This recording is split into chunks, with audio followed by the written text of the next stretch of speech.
queridos alunos e alunas, sejam bem-vindos a mais uma aula de História. Eu sou a professora Bárbara Lisboa, estou loira com cabelo curto, vestindo uma blusa num tom salmão, estampado de floral. E o tema da nossa aula de hoje é Período Napoleônico. Mas afinal, quem foi Napoleão Bonaparte? O que Napoleão Bonaparte tem a ver com a Revolução Francesa?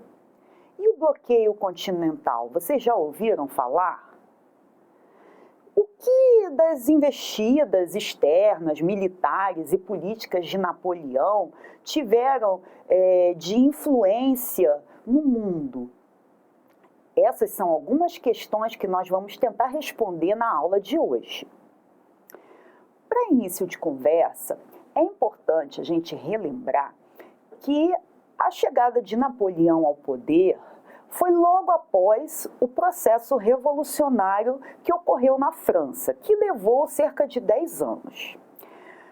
No final da Revolução, em 1799, a França estava vivendo o período do chamado Diretório, onde a alta burguesia ela estava no poder, mas o momento político era de muitas crises, tanto internas quanto externas. Havia um medo de um retorno do chamado período do terror e da tomada do poder pelos jacobinos, que eram os mais radicais dentro do processo revolucionário, e também havia um grande medo de retorno do chamado antigo regime, ou seja, da monarquia absolutista e daquela sociedade de privilégios da nobreza e do clero. Nesse contexto, surge a figura de um general que teve muitos destaques externos, tanto na guerra da França contra as invasões, e a tentada de retomada desse antigo regime, quanto também muitos destaques militares em algumas campanhas externas na região do Egito. O nome dele era Napoleão Bonaparte. Aqui vemos uma pintura de Jacques-Louis David, representando Napoleão Bonaparte. Contando com o apoio da alta burguesia e do exército, Napoleão Bonaparte deu um golpe conhecido como Golpe do 18 Brumário. Até porque, durante o período revolucionário na França, foi instituído um novo calendário. Por isso esse nome 18 Brumário, porque tem relação com o calendário revolucionário. Mas, na verdade, esse golpe ocorreu no dia 18 de novembro de 1799 e instaurou o chamado consulado. Esse consulado era composto por 3 membros, conhecidos como cônsul. O cônsul principal foi o Napoleão Bonaparte. Nessa imagem, vemos o general Bonaparte cercado por membros do Conselho dos 500 durante o golpe de 18 Brumário, por François Bouchot. De primeiro cônsul, Napoleão Bonaparte tornou-se cônsul vitalício em 1802. E em 1804, ele se autocoroou como imperador da França. Curioso é que, nesse fato, ele mesmo pegou a coroa e se autocoroou, o que quer dizer um rompimento com o chamado antigo regime e aquela relação que era estabelecida entre a igreja e a nobreza. Por isso que nós não podemos dizer que essa atitude tenha restaurado essas ideias absolutistas. E sim, esse novo momento, desse novo governo que se instaura na França, mesmo sendo através de um império, ele acontece sobre novas perspectivas e sobre novas ideias, outras formas de estabelecer a organização e a administração dessa sociedade francesa nesse período pós-revolucionário e com algumas ideias muito marcantes da burguesia. Nessa imagem vemos a coroação de Napoleão, na visão do artista Jacques-Louis David, em 1804, e aqui nós temos a imagem da Sala do Trono de Napoleão. Inicialmente, uma curiosidade interessante é que na visão do compositor Beethoven, Napoleão seria um homem que representasse essas ideias de igualdade, liberdade, fraternidade. E chegou até a compor uma música, uma sinfonia número 3 em Mi bemol maior, em homenagem a Napoleão. Mas quando ele descobriu que Napoleão se autocoroou imperador, ele acabou rasgando essa partitura. No que tange à política interna, Napoleão propôs uma série de reformas na administração política. Ele incentivou a execução de obras públicas como forma também de gerar emprego para a grande população que encontrava-se desempregada naquele momento. Ele também atendeu os anseios da burguesia, criando o Banco da França e uma moeda nacional, o franco. Logo depois, ele também restabeleceu o calendário gregoriano, que é o calendário utilizado até os dias atuais. Além disso, no seu governo também foi criado o chamado Código Napoleônico, que era um código civil. Esse código, em 1804, estabelecia uma série de garantias que estavam sendo pleiteadas pela burguesia durante todo o processo revolucionário. Entre elas, ele dava garantia ao direito de propriedade. E estabelecia também, no caso de herança, que não somente os filhos homens primogênitos tivessem direito a ela, mas sim os outros filhos que não fossem primogênitos. Lembrando que, no caso, eram filhos homens. E instituiu o divórcio também, a permissão de ocorrer o divórcio. Porém, a situação da mulher continuou submissa aos homens ainda naquela época, que as mulheres acabaram ficando fora dentro dessas reformas, dessa lei, né, do Código Civil. Além disso, o Napoleão ele não restabeleceu aqueles privilégios feudais. Então, aqueles bens que tinham sido confiscados da nobreza e do clero, eles continuaram nas mãos das pessoas que receberam essas terras durante o processo revolucionário.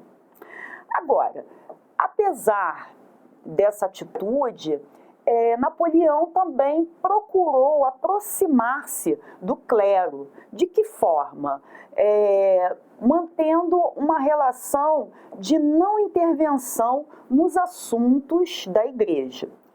É importante ressaltarmos que, embora o governo de Napoleão tenha tornado legítimo os anseios da burguesia, como os direitos à propriedade, à igualdade jurídica, ele governou de forma autoritária, tanto que eram proibidos qualquer tipo de manifestação contra o governo, seja através de manifestações ou greves. Então, nesse sentido, apesar de ser um governo diferente da monarquia absolutista, né, do antigo regime, ainda assim era um governo autoritário, só que concedendo uma nova forma de administração das leis, do poder e de pensamento em relação à sociedade. através dessas ideias propagadas pela burguesia. Com relação à política externa, podemos dizer que Napoleão começou enfrentando vários exércitos europeus. Lembrando que havia uma resistência muito grande das monarquias absolutistas com relação ao processo revolucionário que tinha ocorrido na França e o próprio Império Napoleônico. Napoleão venceu várias batalhas, principalmente as batalhas com os austríacos e os prussianos, mas a Inglaterra conseguiu resistir a essas guerras e a essa tentativa expansionista de Napoleão. Na Batalha de Trafalgar, em 1805, Napoleão perdeu a guerra para os ingleses. Nesse sentido, além de tentar criar novas repúblicas nos países vizinhos, como forma também de manter o seu poderio e sua hegemonia na Europa, o grande inimigo e competidor, né, da França era a Inglaterra. E a partir daí, Napoleão então estabeleceu o chamado bloqueio continental, proibindo os estados europeus de comercializarem com a Inglaterra. Nessa imagem, nós podemos perceber o Império Francês em sua maior extensão em 1812. No caso da Europa, é importante ressaltarmos que ocorreram investidas em outras partes e outros continentes também do mundo. Com o objetivo de enfraquecer o comércio britânico, Napoleão ele decretou esse bloqueio continental. Porém, os resultados eles não foram tão bem sucedidos como ele esperava. Até porque a Inglaterra ela dominava boa parte das navegações e do comércio entre as metrópoles e as colônias. E isso acabou gerando um bloqueio desse comércio em relação às nações que estavam aliadas à França, prejudicando e muito o contato das nações europeias com suas colônias. Vale lembrar que a corte portuguesa veio para o Brasil em 1808, fugindo das tropas napoleônicas na Europa, porque Portugal, naquela ocasião, tinha muitas relações comerciais com os britânicos. Mas voltando à questão da política expansionista de Napoleão, ele acabou tentando exercer influência em vários países, colocando muitos de seus familiares para exercerem governos. Por exemplo, ele teve um irmão que acabou ocupando um governo na Espanha. E isso gerou muito descontentamento entre vários estados europeus, que começaram a articular essa derrubada de Napoleão. E nessa tentativa de manter um império, isso acabou gerando inúmeras guerras, inúmeras batalhas. E acabou ocasionando uma dessas derrotas na Rússia. Mesmo vencendo algumas batalhas, Napoleão sofreu graves derrotas, como na campanha da Rússia em 1813. Nessa imagem, vemos a retirada de Napoleão da Rússia. Sem recursos para poder enfrentar essas guerras, Napoleão acabou sendo derrotado em 1814, abdicou do trono e acabou se exilando na ilha de Elba. Aqui nós vemos a imagem de Napoleão após a sua abdicação. Luís XVIII, irmão do rei que foi guilhotinado durante a Revolução, Luís XVI, acabou reassumindo o trono da França. Como Napoleão estava exilado, ele tentou retomar o poder e conseguiu, em 1815, estabelecer o chamado governo de 100 dias. Mas em uma de suas batalhas na Bélgica, em Waterloo, ele acabou sendo derrotado e foi exilado novamente para a ilha de Santa Helena, onde anos mais tarde faleceu. Na aula de hoje, vimos que no período do Diretório, o governo francês passava por uma situação crítica. Contando com o apoio da alta burguesia e do exército, Napoleão participou de um golpe de Estado que instalou o regime do consulado. O novo regime seria dirigido por 3 membros, os cônsules, presidido por Napoleão, I cônsul. Ele centralizou a administração do país, instituiu o ensino público gratuito, reorganizou a arrecadação de impostos, investiu na construção de obras públicas, o que aumentou a oferta de trabalho. Também criou o Banco da França e estabeleceu uma moeda nacional, o franco. Em 1802, Napoleão foi nomeado cônsul vitalício. Em 1804, criou um plebiscito e autoproclamou-se imperador da França. Seu governo foi marcado por conquistas militares e expansionismo do território francês. Napoleão propagou alguns dos ideais franceses da Revolução e o Código Civil Napoleônico, lutando contra o absolutismo nos países que buscou se expandir. Apesar de todas as guerras e do bloqueio continental, Napoleão foi derrotado e alguns países absolutistas tentaram reorganizar, fortalecer e restaurar o absolutismo na Europa através do Congresso de Viena. Agora vamos ao nosso desafio? Observe a imagem ao lado do trono do imperador Napoleão Bonaparte. Se Napoleão se autoproclamou imperador da França, por que a burguesia apoiou seu governo? Nossa videoaula vai ficando por aqui.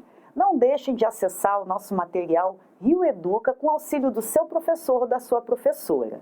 E não percam a nossa próxima videoaula. Até breve!